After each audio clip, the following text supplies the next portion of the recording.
गरुड़ पुराण हिंदू धर्म के 18 महापुराणों में से एक है। इसे भगवान विष्णु का पुराण माना जाता है, जिसमें मृत्यु, कर्म, स्वर्ग, नरक, पुनर्जन्म और मोक्ष के विषय में विस्तार से बताया गया है। गरुड़ और भगवान विष्णु का संवाद।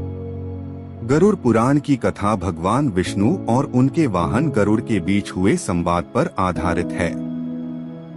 गरुड़, जो कि एक विशालकाय पक्षी और भगवान विष्णु के वाहन हैं, वे भगवान विष्णु से मृत्यु के बाद आत्मा की यात्रा और कर्मों के फल के बारे में प्रश्न पूछते हैं।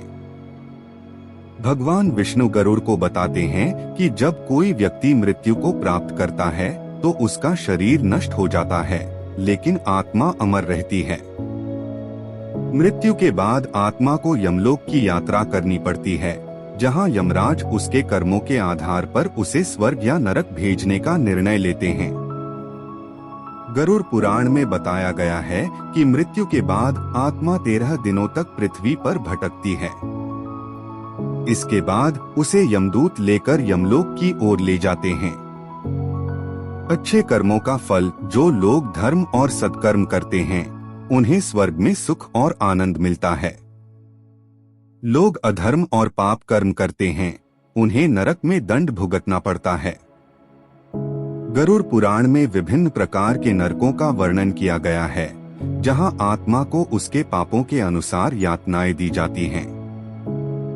भगवान विष्णु गरुड़ को समझाते हैं कि यदि व्यक्ति अच्छे कर्म करता है और भक्ति करता है तो वह मोक्ष प्राप्त कर सकता है और पुनर्जन्म के चक्र से मुक्त हो सकता है।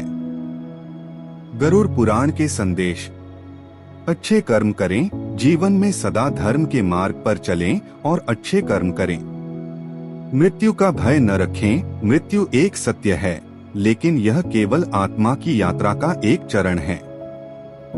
भक्ति और सत्संग करें। ईश्वर की भक्ति और सच्चाई के मार्ग पर चलना आत्मा को मोक्ष की ओर ले जाता है।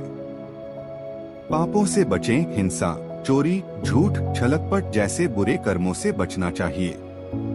गरुड़ पुराण हमें सिखाता है कि हमें जीवन में अच्छे कर्म करने चाहिए ताकि मृत्यु के बाद हमें स्वर्ग की प्राप्ति हो और